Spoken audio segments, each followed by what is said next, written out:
जय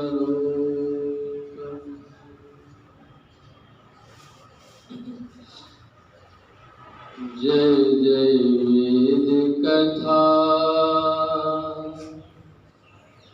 सुनो रे भाई वेद कथा। जय जय वेद कथा सुनो रे भाई वेद कथा। जय जय वेद कथा सुनो रे भाई वेद कथा। जिसे श्रवण कर कट जाती है, जिसे श्रवण कर कट जाती है, जिसे श्रवण कर कट जाती है जन्म जन्म की कथा। जय जय वेद कथा सुनो रे भाई वेद कथा। जय जय वेद कथा सुनो रे भाई वेद कथा। साधन धाम मोक्ष कर द्वारा जिर नहीं ये बन जाए। साधन धाम मोक्ष कर द्वारा जिर नहीं ये बन जाए। दुर्लभ संपदा स्वार्थ का खेल नहीं ये बन जाए। दुर्लभ संपदा स्वार्थ का खेल नहीं ये बन जाए। गोद लगाओ नित सत्संग में, गोद लगाओ नित सत्संग में, जीवन करो न वृथा। जय जय वेद कथा सुनो रे भाई वेद कथा। जय जय वेद कथा सुनो रे भाई वेद कथा। ओम भूर्भुवः स्वः तत्सवितुर्वरेण्यं भर्गो देवस्य धीमहि धियो यो नः प्रचोदयात्। ओम भूर्भुवः स्वः तत्सवितुर्वरेण्यं भर्गो देवस्य धीमहि धियो यो नः प्रचोदयात्। ओम भूर्भुवः स्वः तत्सवितुर्वरेण्यं भर्गो देवस्य धीमहि धियो यो नः प्रचोदयात्। वेद कथा सुनो रे भाई वेद कथा। जिसे श्रवण कर कट जाती है, जिसे श्रवण कर कट जाती है, जिसे श्रवण कर कट जाती है जन्म जन्म की कथा। जय जय वेद कथा सुनो रे भाई वेद कथा। जय जय वेद कथा सुनो रे भाई वेद कथा। सुनो रे भाई वेद कथा। बोलिए वेद माता की जय। सभी सद्गुरुदेव संतों की जय। सभी देवी देवताओं की जय। सीधे बैठते हुए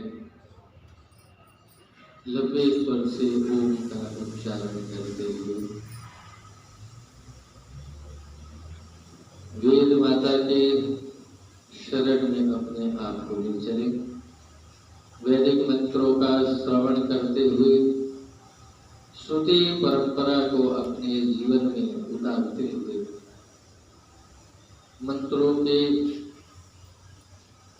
श्रवण से अपने अंतःकरण को पवित्र निर्मल बनाएं। हम 17वें सूत्र का श्रवण करने जा रहे हैं।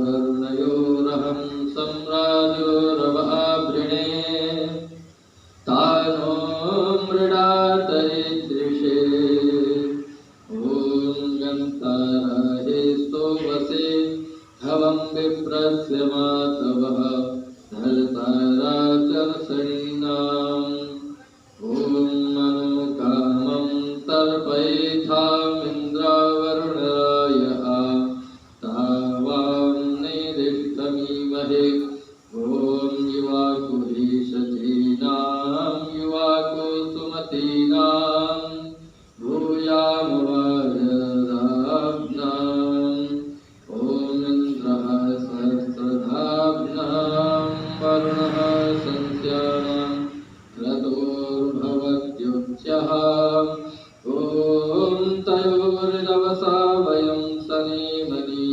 जगैमहि स्यादुत्तप्रचेरतम् ॐ इन्द्रावरुणवाहमं भूये चित्राय राधसे अस्मान्सोदिगोष्यकृत् इन्द्रावरुणवांशिषा सन्त्योदिष्वा अस्मभ्यं शर्म यच्छतम् ॐ प्रभामश्नोतु सुष्ठितिरिन्द्रावरुणयाहुवे या मृगाथे सदस्तुतिम् ॐ शान्तिः शान्तिः शान्तिः।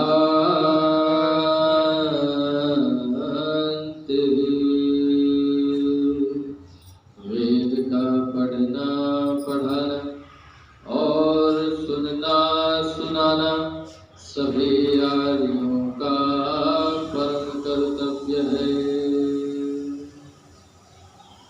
वेद पढ़ो और पढ़ाया करो, वेद सुनो और सुनाया करो। वेद पढ़ो और पढ़ाया करो, वेद सुनो और सुनाया करो। सभी धर्म को मिटाया करो, सभी धर्म को मिटाया करो। वेद सुनो और सुनाया करो, वेद पढ़ो और पढ़ाया करो। वेद सुनो और सुनाया करो। ईश्वर क्या है, प्रकृति क्या है, वेद हमें बतलाए। ईश्वर क्या है, प्रकृति क्या है, वेद हमें बतलाए। जीव में कहाँ से जग में आए और कहाँ को जाए। जीव में कहाँ से जग में आए और कहाँ को जाए। सभी भरम को मिटाया करो, सभी भरम को मिटाया करो। वेद पढ़ो और पढ़ाया करो, वेद सुनो और सुनाया करो। वेद पढ़ो और पढ़ाया करो, वेद सुनो और सुनाया करो। बोलिए वेद माता की। हमने 13 तारीख अमावस्या से हमने यह वेद पाठ का नित्य वाचन कर रहे हैं। वेद पाठ के साथ साथ हम इसके अर्थ को भी समझ रहे हैं और इन अर्थों को समझने मात्र तक ही हम अपने आप को रखें, क्योंकि हमने यह संकल्प के साथ आगे हम बढ़ रहे हैं कि 6 माह के अंदर चारों वेदों के पाठ के साथ साथ अर्थों का भी हम श्रवण कर सकें। वैसे तो 9 दिन, 3 दिन, 1 दिन ऐसे 7 रूप में कथाएं होती रहती हैं, लेकिन हमने संकल्प लिया कि इसको पूरा करना है। और चारों वेद, ऋग्वेद, यजुर्वेद, सामवेद, अथर्ववेद, चारों वेदों के मंत्रों का पाठ श्रवण करते हुए हम अपने जीवन को एक सही दिशा की ओर ले जाने का प्रयास कर रहे हैं। ऋग्वेद के ऋषि अग्नि हैं, यजुर्वेद के ऋषि वायु हैं, सामवेद के आदित्य हैं, अथर्ववेद के ऋषि अंगिरा हैं। ध्यान रहे कि हम जो वेद कथा ये श्रवण कर रहे हैं, जो भी यहाँ से संदेश मिलता है, हम यूं ही इसे सुनकर के उठे और झाड़ करके चले जाएं, ऐसा ना हो। इसके लिए जब एक वेद पूरा होगा, 2 महीने में ऋग्वेद पूरा हो जाएगा, तो ऋग्वेद का जब पूरा होगा, जो श्रवण कर रहे हैं, जिनके प्रति आ रहे हैं, उन सभी व्रती, स्वाध्यायशील और सत्संग प्रेमियों के लिए एक पूरा ऋग्वेद होने के बाद एक हम प्रश्नोत्तरी भी रखेंगे कि आपने ऋग्वेद के मंत्रों में क्या सुना और क्या समझा और क्या, तो उसका भी आपको एक कहें कि एक हम अपनी परीक्षा स्वयं करेंगे और ऋग्वेद की पूर्णता पर यज्ञ के साथ हम ऋग्वेद को स्थापित किया हमने, तो उसको पूर्ण करते हुए आगे यजुर्वेद के साथ हम आगे बढ़ेंगे। तो ये क्रम हमारा चारों वेदों के लिए रहेगा। तो जैसा कि हमने इन मंत्रों का श्रवण किया, और श्रवण करने से ही वेद को क्या कहते हैं? श्रुति। वेद का एक नाम है श्रुति, श्रवण परंपरा से।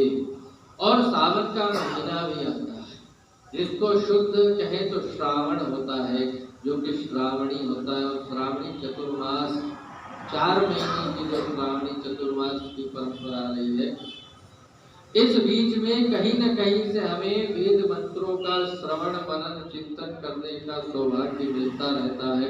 और यह पवित्र प्रांगण, यह पवित्र भूमिका और हम सबका कहीं न कहीं से जो सौभाग्य जागृत हुआ है, हम चारों वेदों के मंत्रों का श्रवण और चिंतन मनन कर पा रहे हैं, इसमें परमात्मा की प्रेरणा और हम सब के शुभ कर्म समाहित है।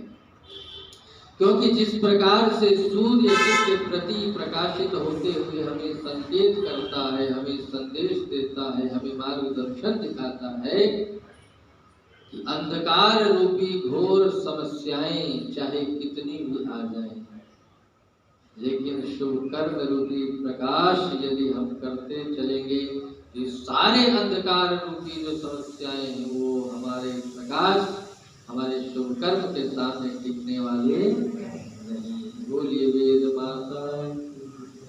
तो वेद माता आज के मंत्रों में हम सब का मार्गदर्शन कर रही है। इंद्र वरुणारयोरहम्, हे इंद्र ऐश्वर्यों के स्वामी और आपके सेनाधिकारी जो वरुण हैं, इंद्र अपने शक्तियों का प्रयोग वरुण, जो वायु के, जो मरुत के जो शक्तियां हैं, उनके माध्यम से सम्राजो रेव आवृणे, संपूर्ण संसार, संपूर्ण ब्रह्मांड पर, संपूर्ण साम्राज्य पर शासन कर रहे हैं। तारो मृडा सदृशे, जिस प्रकार के पूरी प्रकृति है परमात्मा आपके ही गुणगान कर रही है। प्रातः काल होते ही सूर्य अपने प्रभात वेला से आपका परिचय देता है। जैसे ही चिड़ियों की चहचहाहट से वो भजन के मधुर तरंगे जो दौड़ती है वो हमारे कानों में पड़ती करते हुए आपका ही चिंतन मनन ध्यान करने की ओर हमें संकेत करते हैं। जिस प्रकार से ये विद्युत वायु हवा सब कुछ आपके ही गुणगान गा रहे हैं, वैसे ही नित्य प्रति हम भी आपकी स्तुति करें, ऐसा सामर्थ्य हमें प्रदान कर दो। वेद माता, वेद के मंत्र, वेद के विचार, ध्यान रहे मंत्र का अर्थ होता है विचार, और हमारे और आपके विचार नहीं। जो ऋषियों के तपस्वियों के तपस्या और अत्यंत साधना के तपोबल से जो विचार निकलते हैं, वही विचार मंत्र हो जाते हैं, और वही विचार हमारे जीवन के लिए मार्गदर्शन करने लगते हैं। और ये वेद के मंत्र सनातन है, महाराज सनातन है। इसीलिए सनातन धर्म का आधार ये धर्म ग्रंथ है वेद। और सनातन का अभिप्राय होता है जो भूतकाल में भी लागू होता था, आज भी लागू होता है और आगे भी लागू होगा। हमारे लिए, मेरे लिए भी लागू है, आपके लिए भी, और संसार में जितने भी प्राणी जहां भी जिस जिस ब्रह्मांड में जिस जिस ग्रह नक्षत्र पर जहां भी प्राणी है, प्राण है, जहां जीव है, उन सभी पर ये वेद मंत्र लागू होते हैं। मंत्र ने कहा कि जैसे पूरा ब्रह्मांड आपकी स्तुति करता है, वैसे ही हम भी स्तुति कर सके, ऐसा सामर्थ्य हम में जागृत कर दो। और क्योंकि परमात्मा हमें सामर्थ्य दे सकता है, हमारे लिए प्रेरणा दे सकता है, हमें प्रेरित कर सकता है, हमें जगा सकता है, सावधान कर सकता है, सचेत कर सकता है, लेकिन कर्म हमें खुद ही करना होगा।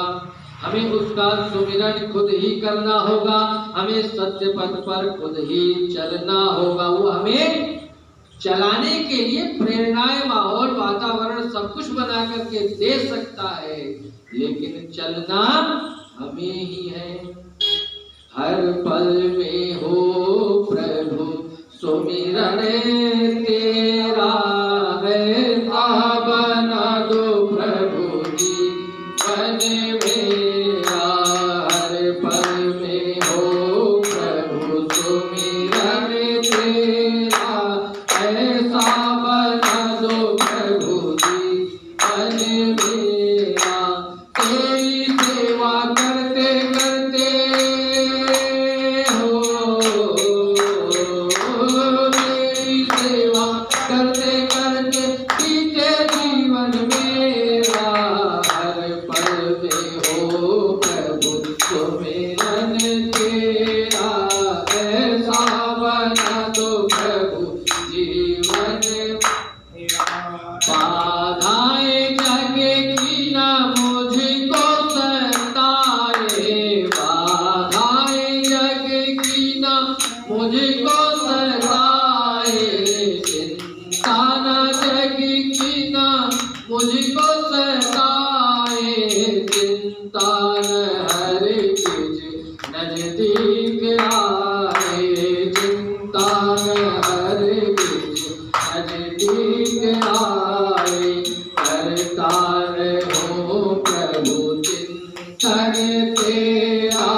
बना दो प्रभु जीवन मेरा, ऐसा बना दो प्रभु जीवन मेरा, ऐसा बना दो प्रभु जीवन मेरा। दानो मृडात दृश्य, हे प्रभु हम हर पल हर क्षण सेवा करते रहे, भक्ति भजन करते रहे, ऐसा सामर्थ्य हमें प्रदान कर दो। घंतारा हिस्तो सवे हवं विप्रस्य मावतः, घंतारा चरसैना। जिस प्रकार से ये संसार के सभी पदार्थ अपने अपने स्थान पर रहते हुए अपने अपने जीवन में जीते हुए जिस प्रकार से आपके ही सेवा में लगे हुए हैं, जैसे संसार के कण कण के हर कोने में हर जगह का प्राणी आपके ही प्रेरणा से जीवित है, जीवंत है और जीने की राह पर बढ़ रहा है, वैसे ही हमारा जीवन नित्य प्रति आगे बढ़े तो आपकी ही ओर बढ़े। जैसे आगे बढ़े तो धर्म की ओर ही बढ़े, सत्य की ओर ही बढ़े, पुण्य कर्म की ओर ही बढ़े।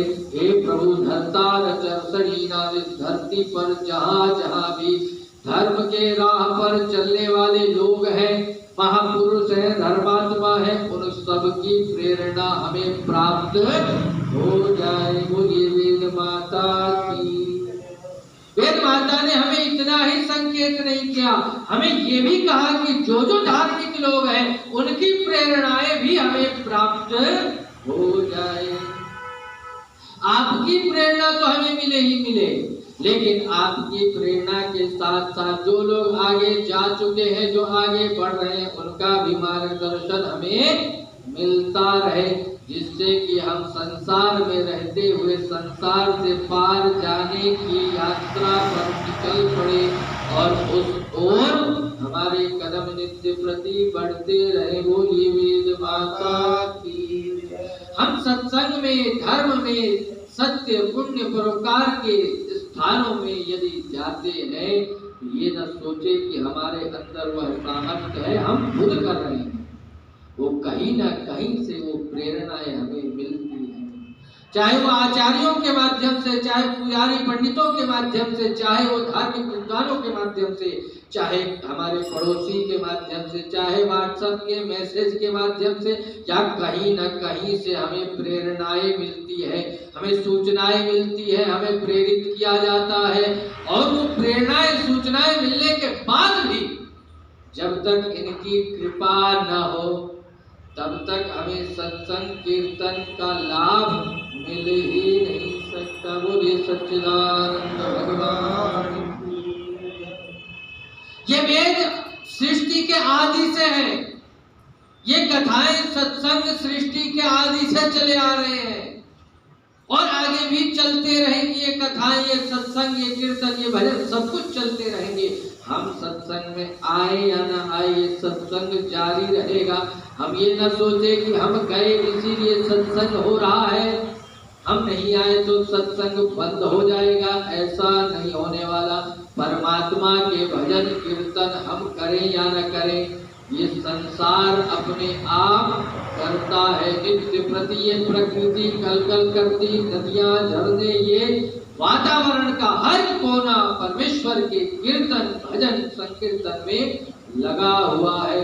ये सत्संग चलता रहता है, लेकिन हमें इस सत्संग से लाभ लेने का सामर्थ्य उत्पन्न करना है और वो सौभाग्य जागृत करना है। मंत्र ने हमें संकेत किया, अनुकामं तर्पयेथा मित्रा वरुणराः दावाम्ने रिष्टमीमहे। हे इष्ट देवता, हे जगन्यंता, जगदीश्वर, हम सबके कल्याण करने वाले प्रभु, आपकी हम स्तुति कर रहे हैं, आपकी प्रशंसा कर रहे हैं, आपके बताए हुए मार्ग पर चलने का प्रयास कर रहे हैं।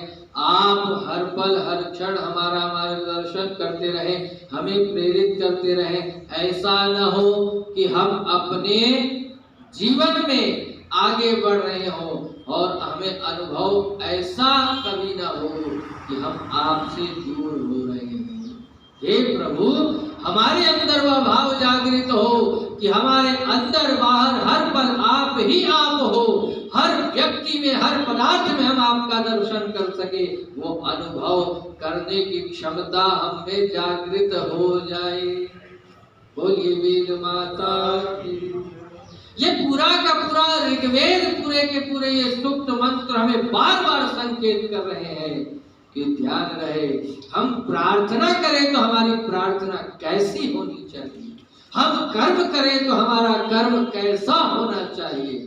ये न हो कि हम प्रार्थना तो कर रहे हैं लेकिन वो प्रार्थना भौतिक संसाधनों को जुटाने के लिए हो, वो प्रार्थना हमें इस जंजाल में फंसाने वाला हो, वो प्रार्थना ऐसे न हो कि हम मोह माया लोभ अहंकार में चलते चले जाएं। तो हमें बार बार अपना अवलोकन करते रहना होता है।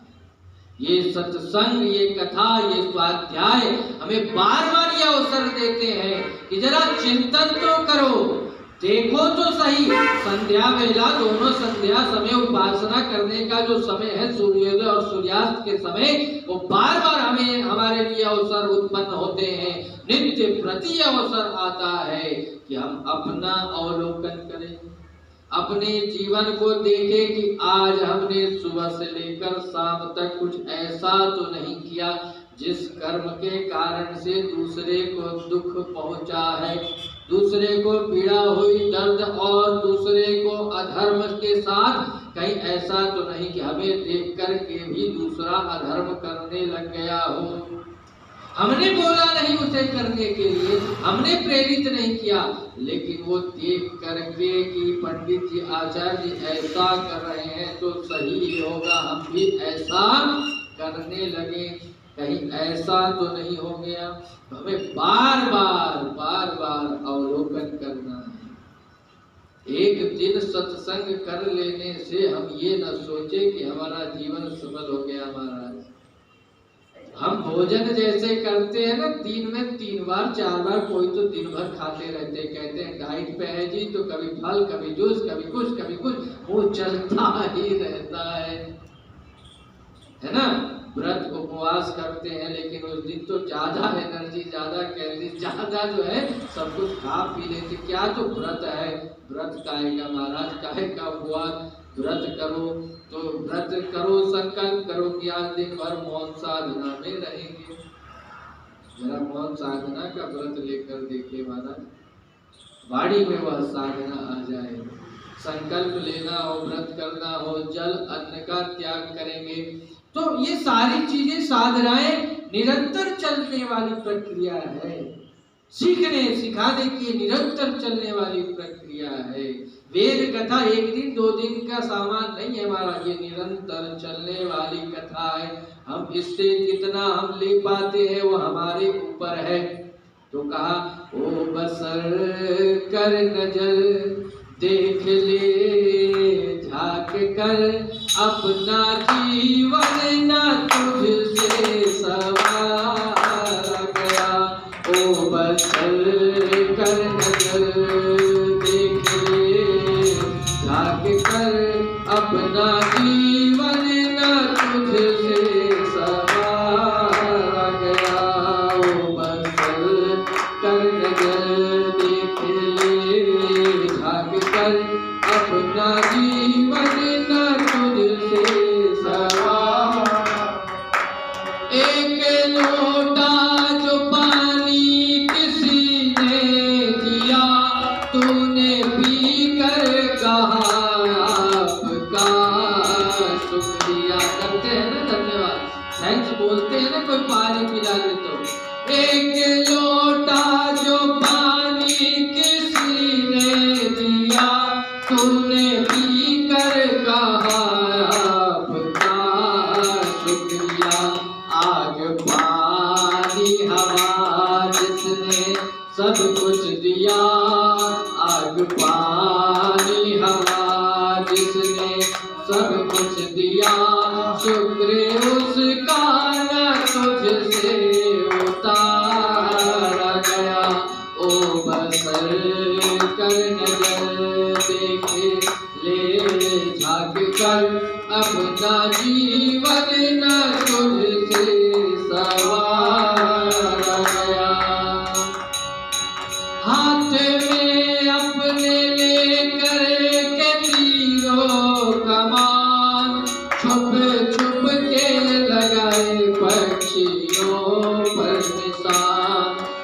हाथ में अपने लेकर के तीरों कमान, छुप छुप के लगाए पक्षियों पर निशान।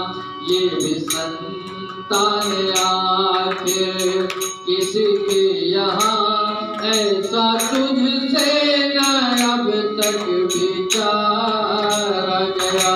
ओ बसल कर नजर देख ले झाँक कर, अपना जीवन न तुझसे सवारा गया। अपना जीवन न तुझसे सवारा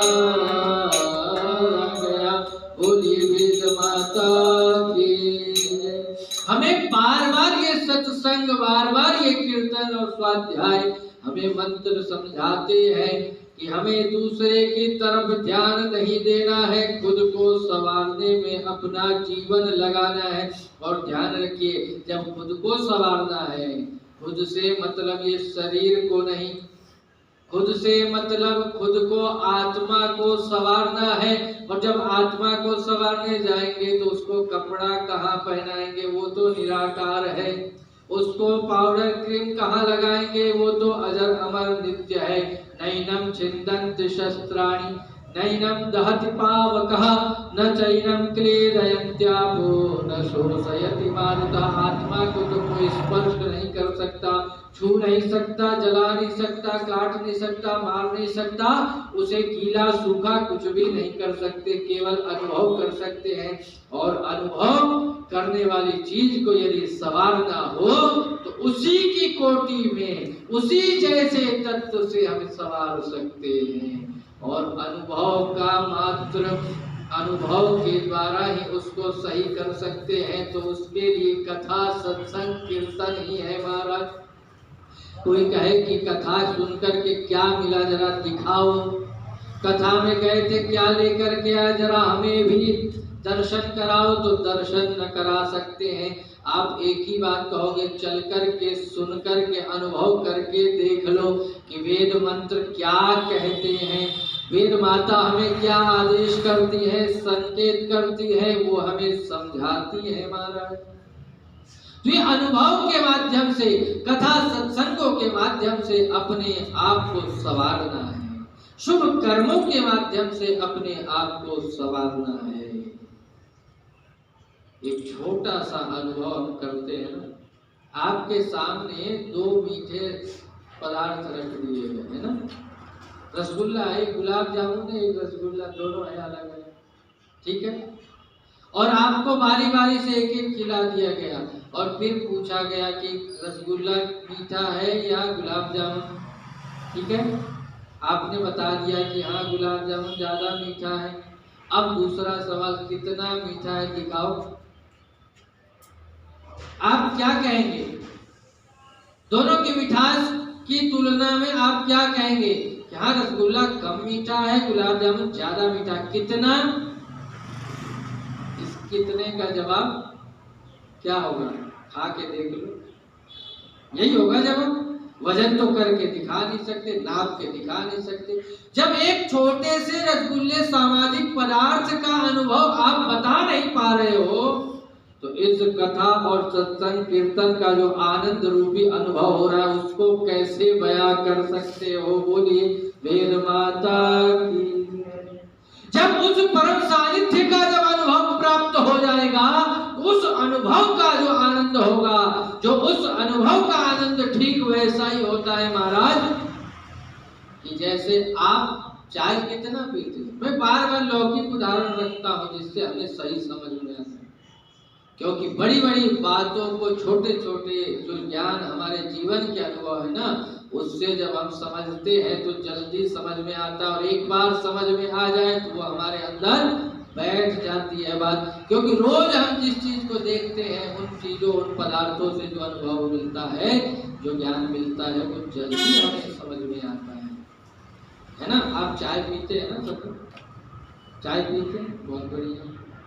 चाय ना पिए तो ये अच्छा है, क्योंकि चाय में तो 16 प्रकार के जहर होते हैं। वो ऐसा जहर, और कॉफी में तो और ज्यादा होते हैं।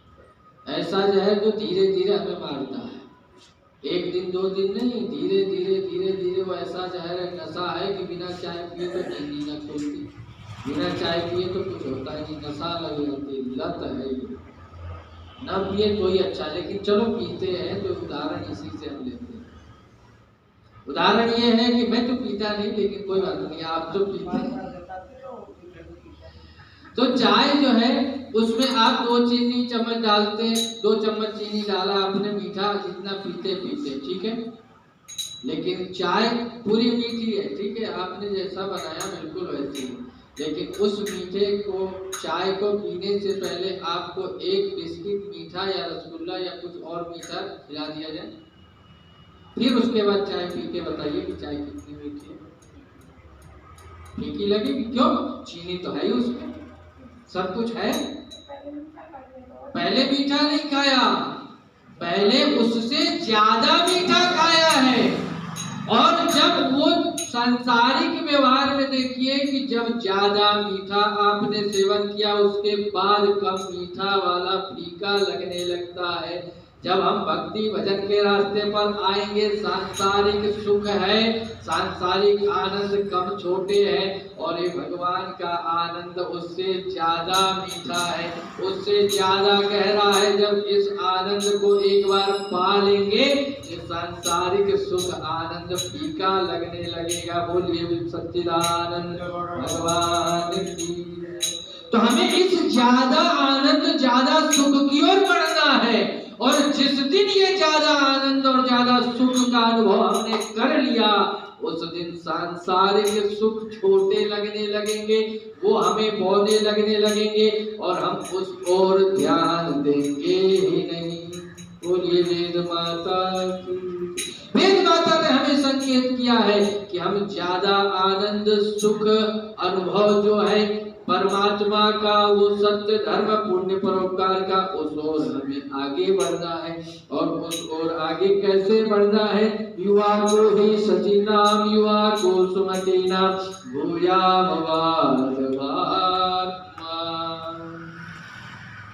जिस प्रकार से हमारे समाज में जोड़े एक साथ चलते हैं, प्रकृति एक साथ चलती है। रथ में 2 पहिए हैं, तो एक हट जाए तो एक पहिए से रथ चलने वाले नहीं है। दाम्पत्य जीवन पति पत्नी से चलती है, एक न रहे तो वो नहीं चलने वाले। तो इसी तरह से जब हम संसार में आगे चलेंगे तो सुख और दुख भी मिलेंगे, है ना। और संसार में जब आगे बढ़ेंगे तो धर्म और अधर्म भी मिलेंगे, सत्य असत्य, पाप पुण्य, सब कुछ 2-2 करके हमें प्राप्त होगा। लेकिन इन दोनों के माध्यम से ही संसार चलता है, ये भी हमें समझना है। हम दोनों को हटा भी नहीं सकते, और दोनों के बिना एक पल भी आगे नहीं बढ़ सकते। लेकिन दोनों को साथ में रखते हुए हमें ध्यान रखना है, हमें समझना है कि सत्य क्या है। जहाँ सत्य का साथ देना है, वहाँ सत्य के साथ, जहाँ असत्य से दूरी बनानी है, वहाँ असत्य से दूरी भी जरूरी है। तो हमें वेद माता यह समझा रही है, सम्यक रूप से बता रही है कि अपने विवेक बुद्धि को हम जागृत रखें, अपने विवेक बुद्धि, रितंबरा बुद्धि, अपने विचार, अपने जीवन के हर पल हर क्षण में हम यह जागृत रहें, सावधान रहें, समझें कि सब कुछ रहेगा यहीं। बस हमें यह ध्यान रखना है कि अपनी दिशा बदल देनी है। हमारे अंदर वो ताकत नहीं कि हम अधर्म का नाश कर सके, हमारे अंदर वो क्षमता नहीं कि हम पाप को समाप्त कर सके, हमारे अंदर वह शक्ति नहीं कि हम संसार के जितने बुराई हैं उनको समाप्त कर सके। लेकिन हमारे अंदर सामर्थ्य है कि हम धर्म पर चल सकते हैं, हमारे अंदर वह ताकत है कि हम सत्य बोल सकते हैं, हमारे अंदर वह क्षमता है कि हम पुण्य कर्म कर सकते हैं। भगवान ने हमें स्वतंत्र बनाया है, हमें कहा कि तुम जाओ, तुम्हारे अंदर सामर्थ्य है। अगर तुम्हारे अंदर सामर्थ्य नहीं है, उस ओर तो हमें देखना ही नहीं है। हमारे अंदर जो सामर्थ्य है वो कार्य हमें करना है। वेद माता ने हमें संकेत किया, सावधान किया कि हम यह नहीं कर सकते, तो नहीं कर सकते तो उसके बारे में हमें सोचना ही नहीं है। जो कर सकते हैं वो हमें करना है। हम अपने आप को परमात्मा के चरणों में सानिध्य में नित्य प्रति समर्पण की भावना से लगे रहें, अपने शुभ कर्म को करते रहें, करते रहें, करते रहें। हमारे हाथ में जो है उसका हमें ध्यान रखना है, उसको सुरक्षित रखना है। हमारे हाथ में जो है ही नहीं उसके बारे में सोचना नहीं है। हम उसको बचा ही नहीं सकते जो है ही नहीं, है ना महाराज? जो है नहीं उसको बचाना क्या? जो है उसको बचाएं, जो है उसके सानिध्य में, उसके पास में रहें, तो पूरे कण कण में हर जगह भगवान है।